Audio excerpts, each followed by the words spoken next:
Ich bin Dominique Büchler und ich bin Beratungsärztin bei der Rega.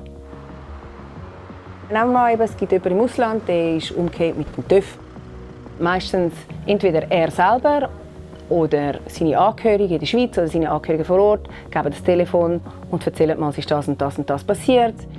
Das kommt bei der Einsatzzentrale rein. Und sie nehmen dann ein ganzes Dossier auf, sie haben genaue Fragen, alles administrativ machen sie und nachher leiten sie das an uns Beratungsärzte weiterleiten und sagen, bitte abklären. Genau da haben wir den Stoff. Als erstes, solange der Patient bei Bewusstsein ist, wir mit dem Patienten reden. Sie sollen uns halt eben die medizinische Anamnese machen, was ist passiert.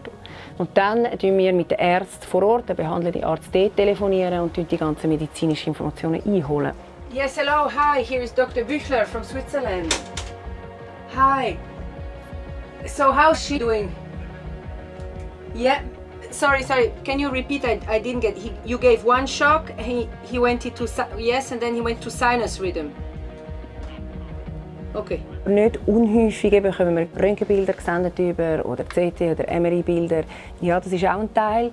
Und dann aufgrund von dem kann man eigentlich eine erste Einschätzung machen, ist ein Patient jetzt schon transportfähig, ist es noch nicht. Und je nachdem, eben bei dem ersten Gespräch oder bei dem nächsten Verlaufsgespräch, kommt man dann irgendwann darauf, ja, man kann jemanden transportieren, er möchte gerne zurück in die Schweiz. Dann entscheide ich, wie, was braucht er eben einen Jet, braucht er eine Ambulanz oder braucht er einen Linienflug, begleitet, allein, mit Arzt. Es gibt da ganz viele verschiedene Möglichkeiten, entscheiden das und dann auch noch entscheiden, in welchem Rahmen. Also, konkret bis wann muss er zurück in die Schweiz sein, medizinisch.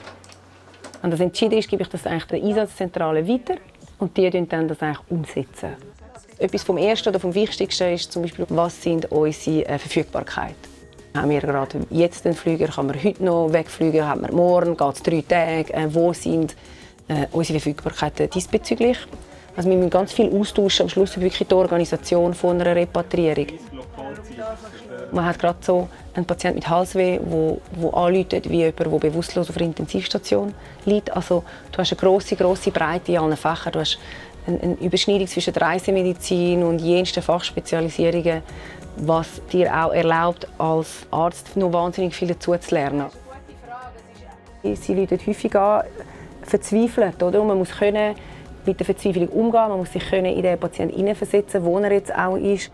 Es braucht viel Geduld und Empathie, weil eben die Menschen sind meistens in einer außergewöhnlichen Notsituation. Oder? Und es ist eigentlich sehr ein persönlicher, direkter Kontakt mit diesen Leuten in einer Situation, wo es häufig nicht gut geht. Also ich schätze das sehr, dass man sieht, dass man eben doch sehr viel Patientenkontakt hat.